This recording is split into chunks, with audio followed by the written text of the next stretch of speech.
सुप्रसिद्ध कथाकार संत मुरारी बापू एक दिन के संक्षिप्त दौरे पर इंदौर पहुंचे। वे यहां एक पारिवारिक कार्यक्रम में शामिल होने के लिए आए थे। इस दौरान इंदौर आगमन पर उन्होंने प्रसन्नता व्यक्त करते हुए कहा कि इंदौर आकर हमेशा आनंद की अनुभूति होती है, क्योंकि यह भूमि अपने आप में तीर्थ भूमि है। यहाँ महाकाल, ओमकारेश्वर और महारानी अहिल्याबाई होलकर की पावन स्मृतियां जुड़ी है, जिससे इस क्षेत्र का विशेष धार्मिक और सांस्कृतिक महत्व है। बापू ने आगे कहा कि इंदौर की धार्मिकता और श्रद्धा भाव उन्हें हमेशा आकर्षित करता है। उन्होंने बताया कि उन्हें बागेश्वर धाम की यात्रा को लेकर जानकारी मिली थी, जिस पर उन्होंने लिखित रूप से शुभकामनाएं और प्रभु प्रार्थना बागेश्वर धाम को भेज दी है। यात्रा से जुड़े प्रश्न पर उन्होंने कहा कि इस बारे में तो वही बता सकते हैं, मैं तो केवल शुभेच्छा भेज सका हूँ।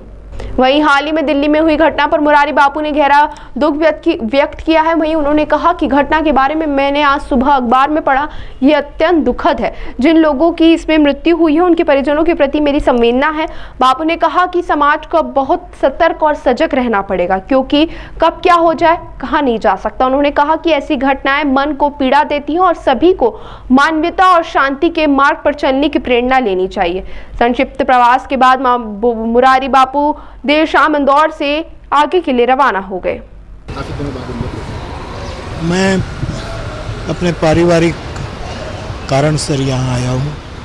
हमारे एक माताजी का निर्वाण हुआ, तो इसीलिए मैं खास करके परिवार फिर भी यहाँ आने का एक प्रसन्नता तो होती है। ये भूमि तीर्थ भूमि है, यहाँ महाकाल, ओमकारेश्वर और महारानी अहिल्याबाई की ये भूमि है, इसका विशेष आनंद है। गुरुदेव, बागेश्वर धाम की एक यात्रा निकल रही है, हिंदू पद यात्रा, उसको लेकर आप क्या देखते हैं? क्या इस तरह की... नहीं, मुझे समाचार मिला था, मैं व्यस्त रहता तो मैंने लिखित मेरी शुभकामना और प्रभु प्रार्थना भेज दी थी। इस तरह की यात्राएं निकलना चाहिए देश भर में, जिस तरह से। अब वो तो वही बता सकते हैं। इसके अलावा दिल्ली में जो कल देखता वो बहुत दर्दनाक भरा पड़ रहा है।